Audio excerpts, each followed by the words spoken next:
page turners, and welcome back to the channel. I'm Matthew, the man with the hat who reads. And the year is half over. It's hard to believe, isn't it? It doesn't seem like it's possible that we can be halfway through the year already. It blows my mind entirely. I'm so stunned by that. But since we're halfway through the year, it's time to do the Mid-Year Booktube Freakout tag. I did this tag last year, and I know I'm a few weeks late past the deadline. I know everybody did this already. But with the computer in the shop, I just didn't get to it right away. So I'm doing it now, but don't worry. I'm only looking at January through June. I'm not touching any of the stuff I've read in July, because that would make this video a very different video. But we'll talk more about that when we get to the July wrap-up later on here this month. So let's get started here. Best book you've read so far this year. There's been some good ones, but I have to go with, for right now anyway, Travis Baldry's Legends and Lattes. I just thought this was cozy, fun, relaxing. I read this back in February, and it is still in the running as my best of the year.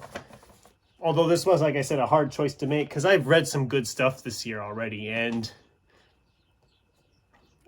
it probably won't be number one by the end of the year, just because of some books I'm reading right now. But we're going to get into that later. We're not going to go into that too much now. But question 2, best sequel you've read so far this year. Well, I actually read some sequels this year.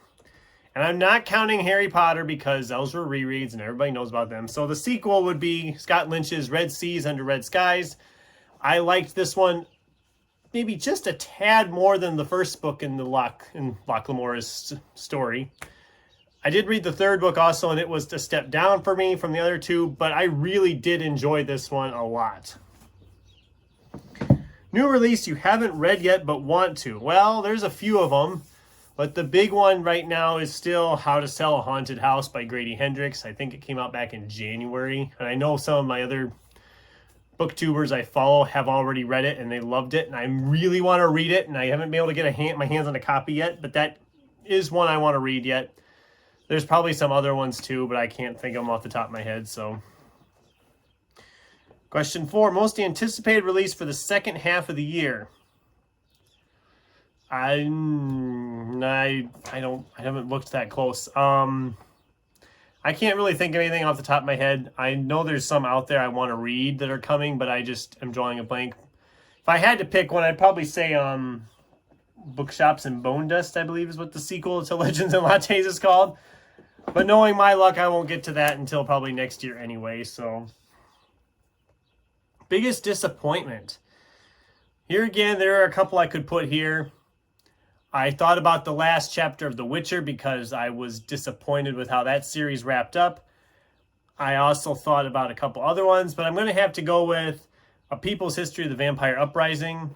I would hold it up right now, but I don't have it anymore because once I finished it, I pitched it in my half-price sack and got rid of it. That book was just a mess, and it made me sad reading it because I was so excited for it, and it was just this messy narrative, and it just didn't work for me. Question 6, the biggest surprise. Monster Hunter International. I was expecting to just be enjoying this. I didn't expect to have as much fun with this as I did. And I have the sequel. I want to hopefully get to that yet this year, but this was easily the biggest surprise for me. And I really hope more people pick it up. I know it's not new anymore. Maybe people have read it already, but favorite new debut or new to you author, that would be Toshikazu Kawaguchi, author of Before the Coffee Gets Cold.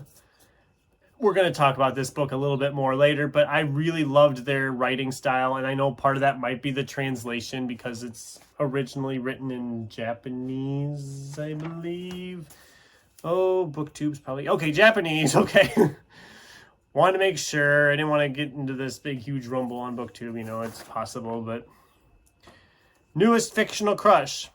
Same as last year. I don't believe in that stuff, so not available. Question 9, newest favorite character. That would be Tegan Frost from The Girl Who Could Move Beep with Her Mind. And I would hold that book up right now. But I can't find it. That's the problem when you have stacks like I do all over the room and stuff. You can't find something when you're specifically looking for it. I know I kept it, and I just can't put my hands on it right now. And I just don't have time to go digging in my stacks and finding it before I film this video. So maybe I'll throw a picture over here somewhere, unless I threw a picture earlier. I'll throw a picture over here somewhere. You'll have seen a picture by this point. And I did a review for it, so you probably already know what it is anyway if you're a regular watcher. Question 10, book that made you cry. Again, we have to talk about Before the Coffee Gets Cold, because this was so good, but it also was so heartbreaking at times. I just really loved this. Again, I have the sequel sitting here ready to go. Probably next month I'm going to be tackling that, because I just really loved this so much. And I know other people have been talking about it, but yes, if you have been sitting on this, pick it up by all means. Get busy and read it. It's so good.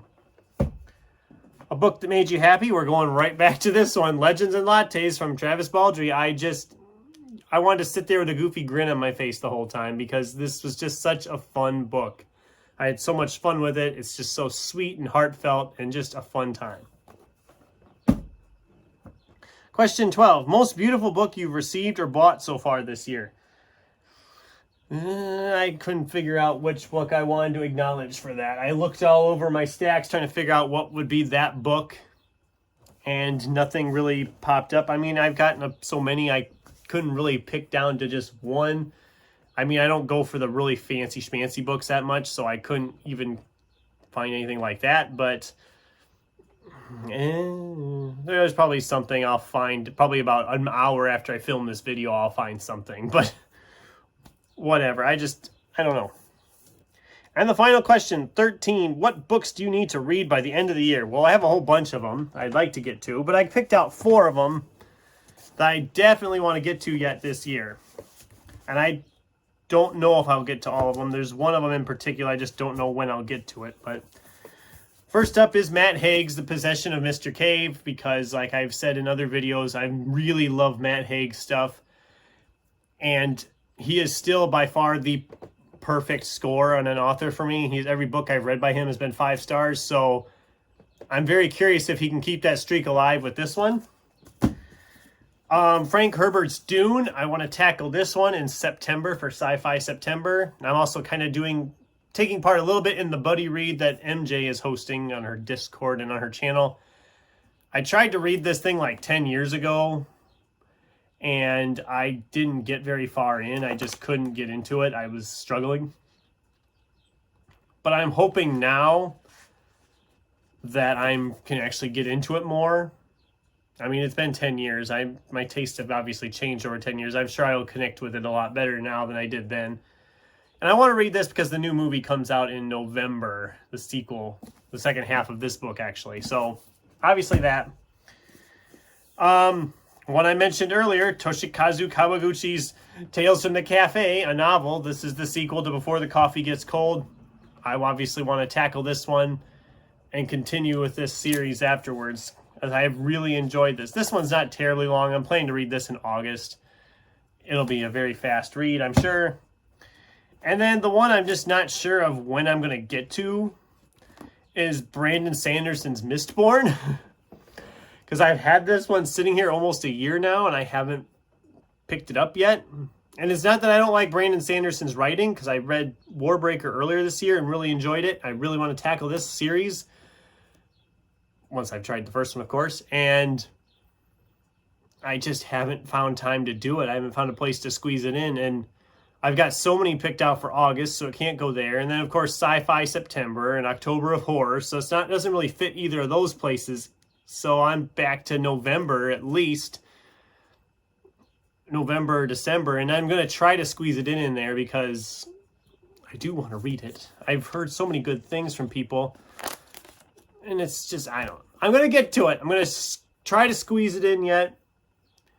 If I have time, I'll squeeze it in August, but it probably won't be till November. And then I can get that one out of my to-read list. But yeah. That's the video. That's the Mid-Year Booktube Freakout tag. I did this, like I said, last year, and people liked it, I guess. So doing it again doesn't seem that big a deal. But if you want to do this tag and you haven't already, which you'd be in the minority at this point because, like I said, I think everybody I followed did this tag before I ever got it started. But feel free to do it if you want to do it. And if you have any comments about any of the books I shared in here or whatever, I'd love to get a discussion going with you in the comments down below. Thanks for watching, and until next time, keep turning pages.